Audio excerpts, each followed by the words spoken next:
Aunty दी गर्म जवानी ने नौजवान की जिंदगी तबाह करके रख दी। नौजवान को क्या पता कि मैं समुद्र के विचकार छाल मारना पाया, मछेरा उत्थे भी जाल ला के बैठे तो वह जाल में आ जाएगा। जवान कहता मैं पखे ते मोटरां दा काम करना, कहता 4 साल मैं शगिर्दी की है तां जाके मैं वो काम से है। कहता उस तो बाद मैं अपनी दुकान बनाई है, दुकान ते मैं सुबह 7 बजे पहुंच जाना, डीगर वेले मैं घर आ जाना। कहता घरों रोटी खा के सीधा डीगर की नमाज जी है मस्जिद जाके मैं पढ़ना। कहता राह च एक घर आता है, दरवाजा खुले आंदा है और छड़ के उन्होंने पर्दा भी जड़ा उत्ते कीते आंदा है। कहता जूं मैं उत्थे पहुंचना तो एक आंटी बाहर निकल के मैनू तकदी आंदी है भी, लेकिन कहता मैं सिर सट के सीधा मस्जिद टुर जाना। कहता हफ्ता को मैं तकदा रहा, उस आंटी की यही रूटीन रही है। कहता एक दिन मैनू खिला लिया कि गल तो जरा सुनियो। कहता मैं है जी आंटी, कहती मैं तेनों आंटी लगनी है भी आए पढ़िया किंज दियां गल्लां पिया करने। कहता मैं आख्या जी दसो। कहते पढ़िया मेरे घर दुध कोनी है, जाके होटल तो मैनू दुध ते लिया दे। कहता मैं कहा ठीक है आंटी जी दियो पैसे। कहते फिर आंटी तो मैनू क्या? कहता मैं कहा चलो दियो मैनू पैसे, मैं जाके होटल तू ले आना दुध। कहते अंदर ही तू आ जा। कहता मैं नहीं दियो मैं जाके ले आना। कहते नहीं तू अंदर ही आ जा। कहना अंदर बुला के ते कहते मैनू बाल्टी फड़ाई नाल पैसे तन के जा सानू दुध लिया दे। कहना मैं गया जाके दुध लैके जिसले वापस आया, कहता मैं बाहर ही दरवाजे ते खलोते सा,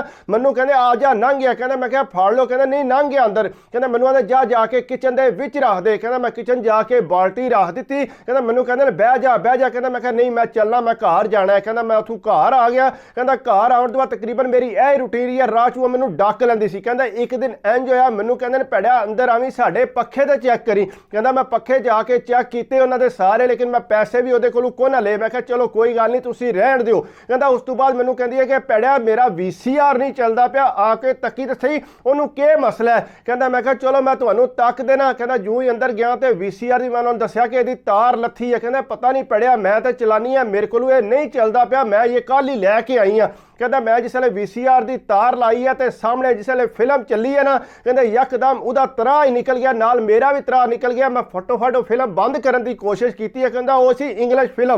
कहता ताकि आंदी आए भड़िया ये कित्थों आ गई है, मैनू कहती है कि तू तो नहीं लियांदी। कहता मैं क्या मैं कित्थों लैके आनी है, मैं तुहाडे सामने बिल्कुल हाली आया वां। कहते पता नहीं ये फिल्म कित्थों आ गई है, इस तरह दी फिल्मां तू कदे पहला तकियां ने। कहता मैं क्या नहीं मैं कदे नहीं तकियां वाला भड़िया लाए ना एक बार ये की अगे होंदा पिया। कहता उन्हें मेरे को वीडियो जी से लवाई ना, कहता वो तकन ला पी सोफे ते बह के। कहता जाहिर गल है मैं भी नौजवान हाँ, मैं भी बह के तकन ला पिया। कहता मेरा दिल यह ही करता सी कि फटोफट उठ के जाके उन्होंने मैं पै ही जा, लेकिन कहता मैं चुप करके कुर्सी ते डरदा रहा ते बह के तकदा रहा। कहता सामने इंग्लिश फिल्म लगी सी, मुख्तलिफ जिहड़ा आंटी जी स्टाइल मारी जाती सी। कहता थोड़ी देर बाद उठ के ते मेरे सराहने आ खलोती। कहता आए भड़िया तके ना के पे कर दे। कहता करद्या कराया आस्ता आस्ता जिहड़ा मैनू ने हथ फेरना शुरू कर दिता। कहता नाल ही मैनू बैड वाले लै गई। कहता उत्थे जाके असां मंगल छंगल किया जो भी करके। कहता उस तो बाद मैं जिहड़ा रूटीन ही बना ली, जिसले मेरा दिल करता सी उसले मैं आंटी दे घर टुर जांदा सा। कहता होर छड़ के मैं काम तो जल्दी छुट्टी करके घरों रोटी भी नहीं सिखांदा, अगे उन्हें मेरे वास्ते रोटी बनाई होंदी, कदे चावल बनाए होंदे,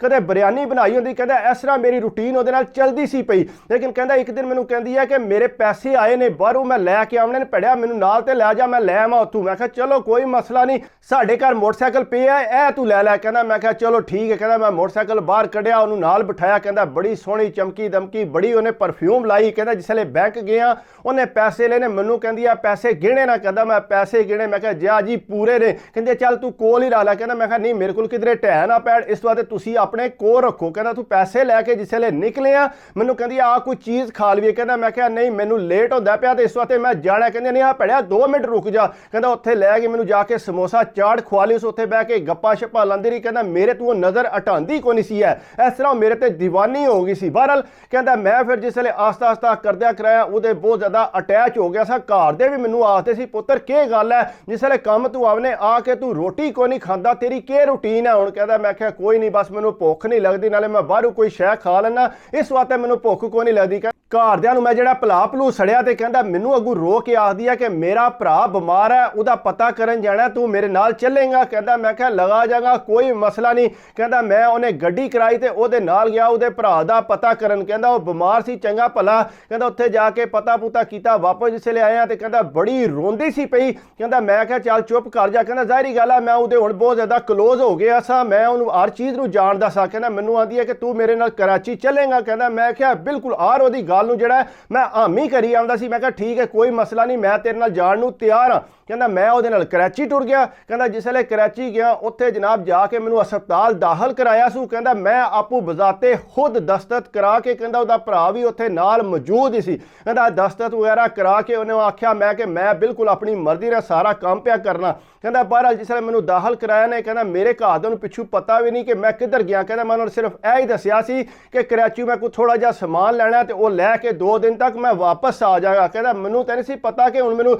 10 ਦਿਨ ਹੋ ਗਏ ਨੇ ਇੱਥੇ ਕਰਾਚੀ ਲੰਮਿਆ ਪਏ ਆ। ਕਹਿੰਦਾ ਮੈਨੂੰ ਬਾਅਦ ਚ ਪਤਾ ਲੱਗਾ ਕਿ ਮੈਨੂੰ ਜਿਹੜਾ 10 ਦਿਨ ਹੋ ਗਏ ਨੇ। ਕਹਿੰਦਾ ਉਸ ਤੋਂ ਬਾਅਦ ਉਹਨੇ ਗੱਡੀ ਕਰਾਈ, ਗੱਡੀ ਕਰਾ ਕੇ ਜਿਸ ਵੇਲੇ ਮੈਨੂੰ ਕਾਰ ਲੈ ਕੇ ਆਏ, ਕਹਿੰਦਾ ਕਾਰ ਨੇ ਜਿਸ ਵੇਲੇ ਮੇਰੀ ਕਮੀਜ਼ ਚੁੱਕ ਕੇ ਦੇਖੀ ਨਾ, ਕਹਿੰਦਾ ਉਹ ਰੋਣ ਹੀ ਲੱਗ ਪਿਆ, ਤੂੰ ਕੀ ਕਰਕੇ ਆਏ। ਕਹਿੰਦਾ ਮੈਂ ਇਸ ਤਰ੍ਹਾਂ ਇੱਕ ਬੰਦੇ ਨੂੰ ਜਿਹੜਾ ਆਪਣਾ ਗੁਰਦਾ ਦੇ ਆਇਆ, ਉਹਨੂੰ ਆਖਿਆ ਤੂੰ ਕੀ ਕੀਤਾ, ਸਾਡਾ ਤੂੰ ਕੱਲਾ ਕੱਲਾ ਤੂੰ ਪੁੱਤਰ ਹੈ, ਇਹ ਕਿਹੜਾ ਤੂੰ ਕੰਮ ਕਰ ਰਿਹਾ। ਨਹੀਂ ਮੈਂ ਕਿਸੇ ਨੂੰ ਦਿੱਤਾ ਹੈ ਗੁਰਦਾ, ਉਹਨਾਂ ਨੂੰ ਬੜੀ ਜ਼ਰੂਰਤ ਹੈ, ਨਹੀਂ ਤੇ ਉਹ ਬੰਦਾ ਮਰ ਜੇ ਯਾਰ। ਕਹਿੰਦਾ ਘਰ ਦੇ ਬੜੇ ਪਰੇਸ਼ਾਨ ਹੈ, ਰੋਣ ਪਿੱਟਣ ਲੱਗ ਪਏ, ਕਿਹਨੂੰ ਜਾ ਕੇ ਦੇ ਆਏ, ਫਰੀ ਚ ਗੁਰਦਾ ਦੇ ਆਏ। ਕਹਿੰਦਾ ਮੈਂ ਉਹਨਾਂ ਨੂੰ ਕੋਈ ਗੱਲ ਨਾ ਦੱਸੀ, ਜ਼ਾਹਿਰੀ ਗੱਲ ਹੈ। ਕਹਿੰਦਾ ਮੈਂ ਉਹਦੇ ਨਾਲ ਇਸ਼ਕ ਕਰਦਾ ਸਾਂ, ਮੈਂ ਉਹਨੂੰ ਕਿਸ ਤਰ੍ਹਾਂ ਦੱਸ ਸਕਦਾ ਸਾਂ ਉਹਦੇ ਬਾਰੇ ਚ। ਕਹਿੰਦਾ ਬਹਰਹਾਲ ਆਸਤਾ ਕਰਦਾ, ਕਹਿੰਦਾ ਮੈਂ ਗਿਆ ਜਿਸ ਥੋੜਾ ਜਿਹਾ ਠੀਕ ਹੋਇਆ, ਉਹਦੇ ਘਰ ਵੱਲ ਗਿਆ ਤੇ ਦੇਖਿਆ ਬਾਹਰ ਤਾਲਾ ਲੱਗਿਆ। ਕਹਿੰਦਾ ਮੈਂ ਪਰੇਸ਼ਾਨ ਹੋ ਗਿਆ ਕਿ ਬਾਹਰ ਤਾਲਾ ਲੱਗਿਆ, ਗਈ ਕਿੱਧਰ ਹੈ। ਕਹਿੰਦਾ ਅੱਗੋਂ ਫੋਨ ਕਰਾਂ ਤੇ ਫੋਨ ਵੀ ਕੋਈ ਨਾ ਚੁੱਕੇ। ਕਹਿੰਦਾ ਤਕਰੀਬਨ 10 ਕੁ ਦਿਨ ਐਸੇ ਤਰ੍ਹਾਂ ਗੁਜ਼ਰ ਗਏ। ਫਿਰ ਕਹਿੰਦਾ ਮੈਂ ਅੱਗੋਂ ਪਿੱਛੋਂ ਪਤਾ ਕੀਤਾ ਕਿ ਇਹ ਵਾਲੇ ਘਰ ਵਾਲੇ ਕਿੱਧਰ ਗਏ ਨੇ। ਕਹਿੰਦਾ ਉਹ ਤੇ ਮਕਾਨ ਛੱਡ ਕੇ ਟੁਰ ਗਏ ਨੇ, ਉਹਨਾਂ ਕਿਰਾਏ ਤੇ ਲਿਆ ਸੀ। ਕਹਿੰਦਾ ਮੈਂ ਬੜਾ ਪਰੇਸ਼ਾਨ ਹੋਇਆ ਕਿ ਮੈਂ ਤੇ ਬੜਾ ਇਹਦੇ ਨਾਲ ਇਸ਼ਕ ਕਰ ਬੈਠਾ ਸਾਂ। ਕਹਿੰਦਾ ਫਿਰ ਮੈਂ ਘਰਦਿਆਂ ਨੂੰ ਦੱਸਿਆ ਕਿ ਇਸ ਤਰ੍ਹਾਂ ਫਲਾਣੀ ਜ਼ਨਾਨੀ ਸੀ ਇੱਥੇ ਤੇ ਉਹਨੇ ਜਿਹੜਾ ਮੈਨੂੰ ਆਪਣੀਆਂ ਗੱਲਾਂ 'ਚ ਲਾ ਕੇ ਤੇ ਆਪਣੇ ਭਰਾ ਨੂੰ ਮੇਰਾ ਗੁਰਦਾ ਜਿਹੜਾ ਉਹ ਦਵਾਇਆ ਸੀ। ਕਹਿੰਦਾ ਘਰ ਦੇ ਕਹਿੰਦੇ ਪੁਲਿਸ ਨੂੰ ਜਾ ਕੇ ਪੁੱਤਰ ਇਤਲਾਹ ਕਰਨੀ ਅਸਾਂ। ਕਹਿੰਦਾ ਪੁਲਿਸ ਨੂੰ ਇਤਲਾਹ ਕੀਤੀ ਲੇਕਿਨ ਉਹ ਫੇਰ ਵੀ ਸਾਡੇ ਕੋਲ ਕੋਨਾ ਪਕੜਨ ਹੋਏ। ਕਹਿੰਦਾ ਪਕੜਨ ਵੀ ਜਾਂਦੇ, ਜ਼ਾਹਿਰੀ ਗੱਲ ਹੈ ਮੈਂ ਬਜ਼ਾਤੇ ਖੁਦ ਦਸਤਖਤ ਕਰਕੇ ਤੇ ਫੇਰ ਦੱਸਿਆ ਸੀ ਕਿ ਮੈਂ ਜਿਹੜਾ ਆਪਣੀ ਮਰਜ਼ੀ ਨਾਲ ਗੁਰਦਾ ਪਿਆ ਦੇਣਾ। ਕਹਿੰਦਾ ਬੜੇ ਡਾਢੇ ਜਾਲ ਵਿੱਚ ਮੈਂ ਫਸ ਗਿਆ ਸਾਂ, ਮੈਨੂੰ ਨਹੀਂ ਸੀ ਪਤਾ ਕਿ ਇਤਨਾ ਡਾਢਾ ਜਾਲ ਹੈ ਜਿਹਦੇ ਚੋਂ ਮੈਂ ਨਿਕਲ ਨਹੀਂ ਸਕਾਂਗਾ। ਕਹਿੰਦਾ ਮੇਰੀ ਤੇ ਜ਼ਿੰਦਗੀ ਇਸ ਤਰ੍ਹਾਂ ਕਰਕੇ ਤਬਾਹ ਹੋ ਗਈ, ਇੱਕੋ ਗੁਰਦਾ ਮੇਰਾ ਰਹਿ ਗਿਆ। ਕਹਿੰਦਾ ਬੜਾ ਹੀ ਬਿਮਾਰ ਰਹਿਣਾ ਹੁਣ ਵੀ, ਲੇਕਿਨ ਮੈਂ ਹਰ ਬੰਦੇ ਨੂੰ ਇਹ ਹੀ ਕਹਾਂਗਾ ਕਿ ਕਦੇ ਵੀ ਜਿਹੜਾ ਤੁਸੀਂ ਹੁਸਨ ਦੇ ਜਾਲ 'ਚ ਬਿਲਕੁਲ ਨਾ ਆਵੇ। ਤੁਹਾਨੂੰ ਹੁਸਨ ਜਿਹੜਾ ਕਿਸੇ ਟਾਈਮ ਹੀ ਘੇਰੇ 'ਚ ਲੈ ਕੇ ਤੁਹਾਡੀ ਜ਼ਿੰਦਗੀ ਤਬਾਹ ਕਰ ਸਕਦਾ ਹੈ। ਇਹ ਨੌਜਵਾਨ ਨੇ ਤੁਹਾਡੇ ਤੱਕ ਮੈਸੇਜ ਪਹੁੰਚਾਇਆ, ਤੁਸੀਂ ਵੀ ਅੱਗੋਂ ਧਿਆਨ ਕਰਿਓ। ਕੋਈ ਵੀ ਆਂਟੀ ਹੋਵੇ ਜਾਂ ਕੋਈ ਵੀ ਹੁਸਨ ਵਾਲਾ ਬੰਦਾ ਹੋਵੇ, ਉਹਦੇ ਫਟਾਫਟ ਜਾਲ ਵਿੱਚ ਨਾ ਆਵਿਆ ਕਰੋ, ਕੋਸ਼ਿਸ਼ ਕਰੋ ਕਿ ਉਹਦੇ ਕੋਲੋਂ ਬਚ ਕੇ ਰਹੋ। ਬਾਕੀ ਅਗਰ ਮੈਂ ਤੁਹਾਨੂੰ ਹਮੇਸ਼ਾ कहना कि मेरी वीडियो तो अच्छी लगे तो यार लाइक करया करो, कमेंट्स करया करो, सबसक्राइब कर दो तो दिल खुश होता है। बाकी दुआवां च हमेशा याद रखा करो, अपनी सेहत का ख्याल रखा करो। कोई छोटी मोटी गलती हो तो कोशिश करया करो, उन्होंने इग्नोर करया करो। मैं हमेशा तो मैं प्रोफैशनली कोशिश करना कि तुहाडे वास्ते अच्छी वीडियो बने। अल्लाह हाफिज़।